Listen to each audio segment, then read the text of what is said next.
Ada hadis Bukhari Muslim berbunyi setiap hari Allah turunkan dua malaikat yang khusus berdoa. Yang satu mengatakan, ya Allah lapangkan rezekinya orang yang berinfak, dan yang satu mengatakan, ya Allah sempitkan rezekinya orang yang pelit perhitungan, Allah nggak akan kasih.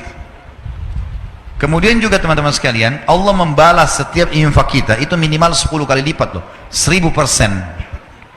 Kalau di masjid ini misalnya ada seseorang datang, orangnya kita kenal secara nasional, kemudian punya perusahaan besar, kemudian jelas ya, usaha-usahanya jelas segala macam, dan produk yang dijual juga menguntungkan. Lalu dia tawarkan ke kita, nih siapa yang ikut investasi, misal 100 juta, dia dapat akhir bulan 100%. 100%, jadi 200 juta. Kita sudah kenal orangnya, tahu perusahaannya, tahu produknya. Orang bahkan berlumba-lumba mau investasi, dia tawarkan, siapa yang mau berinfak, saya akan kasih 100% keuntungan. 100 juta dari 200 juta akhir bulan. Saya yakin orang berlumba-lumba untuk ikut. Allah memiliki perusahaan depan mata kita, tanda kutip ini, tanda kutip, jangan disalahpahami kalimat perusahaannya. Allah memiliki ciptaan yang kelihatan depan mata. Pohon-pohon ini kita sendiri, udara yang kita hirup, matahari yang terbit, ini jelas depan mata kita produknya Allah ini. Allah janjikan teman-teman, siapa yang investasi di jalan saya janjikan 10 kali lipat minimal. Di dalam Al-Quran dikatakan, a'udzubillahi minasyaitonirrajim, man ja'a bil hasanati falahu asyru amthaliha. Siapa yang melakukan satu perbuatan kebaikan diantaranya sedekah, Allah akan ganti 10 kali lipat, 1000%. Kalau kita keluarkan teman-teman sekalian 1 juta, udah ada 10 juta itu. Tinggal nunggu saja. Tahu teman-teman, para sahabat setiap hari kerjanya apa? Mereka bawa duit di kantong-kantong, di wadah kalau kita sekarang, cari orang miskin. Waktu ditanya, apa yang kalian buat? Kami sedang investasi. Kasih orang miskin, Allah balas 10 kali lipat. Terus begitu. Di zaman Abu Bakar, Uthman bin Affan, Abu Rahman bin Auf, sahabat-sahabat yang kaya, nggak ada akunting, gitu kan? Belum ada sistem kayak kita sekarang, komputerisasi yang rapi.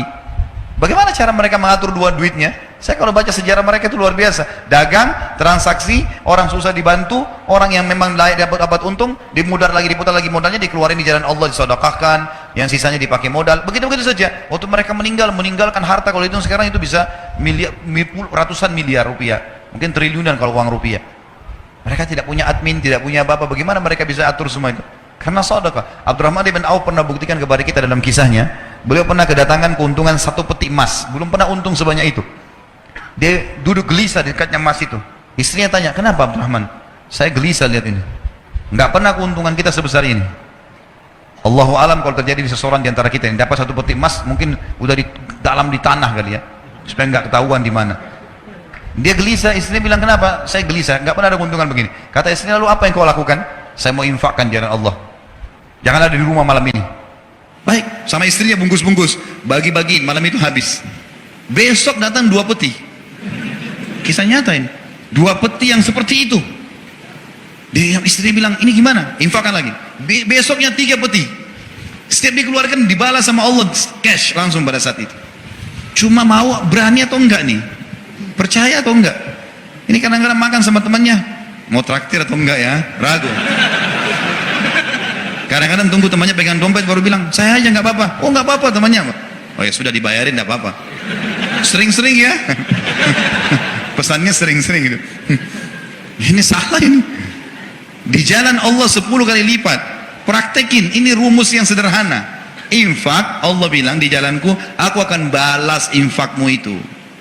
Pasti lebih banyak. Dalam hadis Bukhari, kata Nabi SAW, orang sebelum kalian ada 2 orang, dua-duanya bersahabat, dua-dua punya kebun, musim kemarau, nggak ada hujan sama sekali. Kata Nabi SAW, ini si A sama si B, dia disebutin namanya. Kata Nabi SAW, salah seorang dari mereka, kita anggaplah misalnya A sama B, si B ini. Dia bilang, saya melihat ada awan lewat di atas kebun saya, dan saya dengar suara mengatakan, turunkanlah hujan di kebunnya si Fulan, temannya dia di sebelah. Maka dia bilang, saya bingung, kenapa ada suara dari awan? Saya ikutin, ini hadis sahih riwayat Bukhari, penyampaian Nabi SAW. Kata Nabi SAW, dia pergi kebun temannya, ternyata betul hujan turun cuma di situ saja. Yang lain enggak, musim kemarau. Lalu kemudian, dia tanya temannya, apa yang kau lakukan dengan kebunmu? Dia bilang, hasilnya kebun ini saya bagi 3. Hasilnya, saya bagi 3. Sepertiga, saya infakkan dulu di jalan Allah. Sepertiga, saya pakai untuk kembali modal. Sepertiga, saya pakai buat kebutuhan keluarga saya. Kata temannya, pantas kau dapat ini. Ada ipar saya di Ternate, teman-teman saya pernah datang ke sana. Pulang ceramah jam setengah 12 malam, suara rumahnya masih pakai seng di belakang. Ternyata ada suara kayak batu besar, pang gitu ribut. Saya kaget, dia ketawa. Dia bilang itu mangga jatuh. Mau coba? Iya, orang Ternate bilang ini mangga madu. Ya. Saya nggak tahu di Makassar kita bilang apa tuh, di Jakarta mana lagi katanya.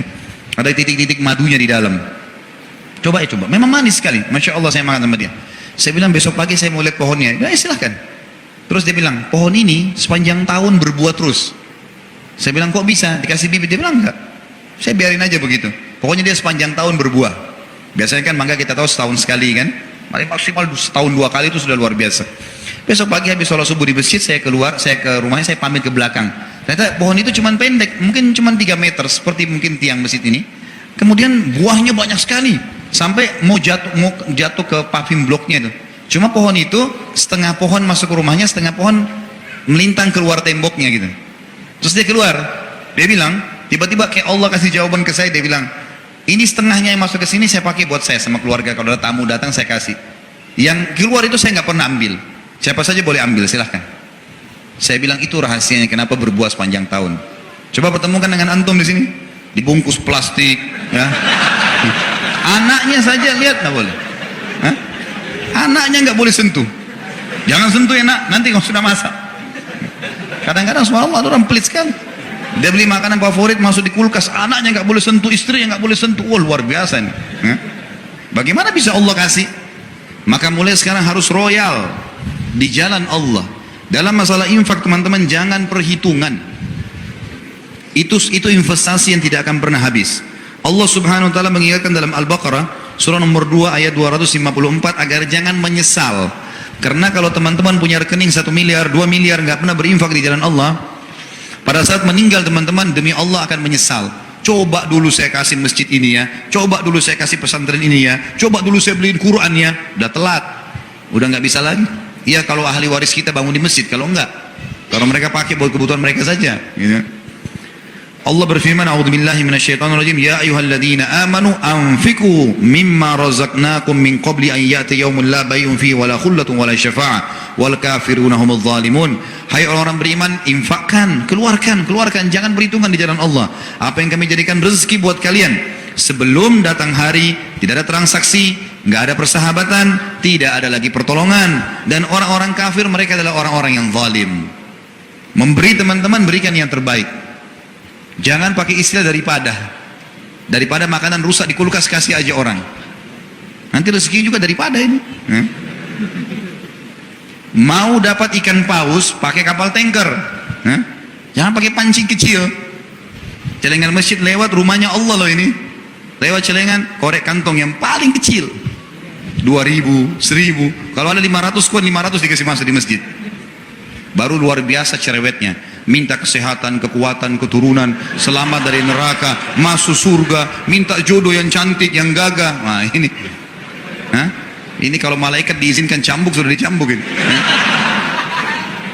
Dalam surah Ibrahim, surah nomor 14, ayat 31 sampai 34 Allah juga berfirman, A'udzubillahi minasyaitonirrajim, kulli ibadiyalladzina amanu, katakanlah hai Muhammad kepada hamba-hambaku yang beriman, yuqimus shalah. Mereka selalu sholat, jaga 5 waktu sholatnya.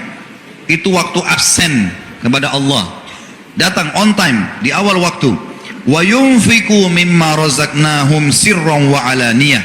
Dan mereka selalu ikutkan setelah sholat infak. Sembunyi-sembunyi atau terang-terangan. Karena kadang-kadang kita dimintai orang di pinggir jalan sudah. Ingat kaidah dalam ibadah. Kalau ibadah telah tiba waktunya, saatnya eksekusi, bukan saatnya menilai.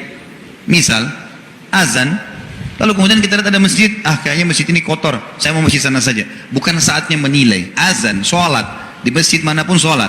Gitu kan? Ada orang miskin lewat minta, bukan kita nilai, orang ini masih kuat, orang ini bohong atau tidak. Bukan urusan kita itu. Orang lagi minta, Tuhanmu lagi suruh kasih, bukan menilai, eksekusi kasih orang. Ini pintu syaitan saja, membuat kita selalu menilai. Lalu kapan kita lakukan? Siapa orang yang kita anggap paling layak?